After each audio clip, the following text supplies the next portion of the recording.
Find the set of values of x for which 6x minus 7 is less than 2x plus 3. An easy start. Okay, so we bring the x's to one side. We get 4x is less than 10. X is therefore less than 2.5. If we wanted to write this in set notation, we would write, okay, open brackets, x is an element of a real number where x is less than 2.5.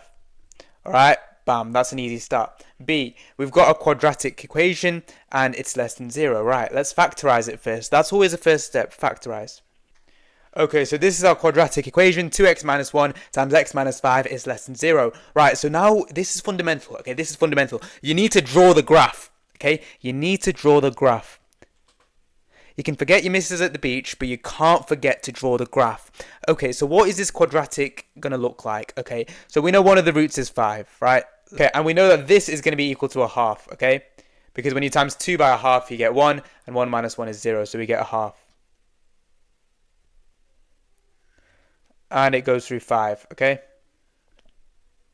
So that is that quadratic drawn out. Now, if we want it to be less than 0, that means that we need this little section over here. I'm going to highlight it. That's the section we need. So essentially that means that our x value needs to be greater than a half and less than 5. So when we write it in set notation, it'll be x is an element of a real number where x is greater than a half and less than 5. Now C seems stupidly easy. 5 is less than 20 over x. You just times by x on both sides and then bam, in the game. But actually you don't times by x because x could be negative or positive. You times by x squared because x squared is always going to be positive. So essentially what you do is, okay, see, 5x squared is less than 20x, okay, because we multiply by x squared, okay. That means that 5x squared minus 20x is less than 0. Factorize it, 5x brackets x minus 4 is less than 0. Okay, now if we draw that out, essentially one of the roots is going to be equal to 0 and one of the roots is going to be equal to 4, so it's going to look something along the lines of that. So if we want it to be less than 0, we need it to be greater than 0 and less than 4. So x is greater than 0, less than 4. And if we write that in set notation, it'll be x an element of a real number, or we're getting scrunched up here.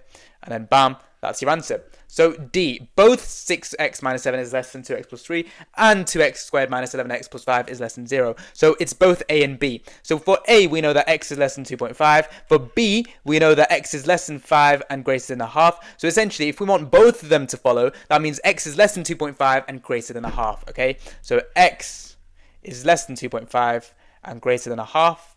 Okay, and then obviously I can't be bothered to write that in set notation, but you know how to write it in set notation now.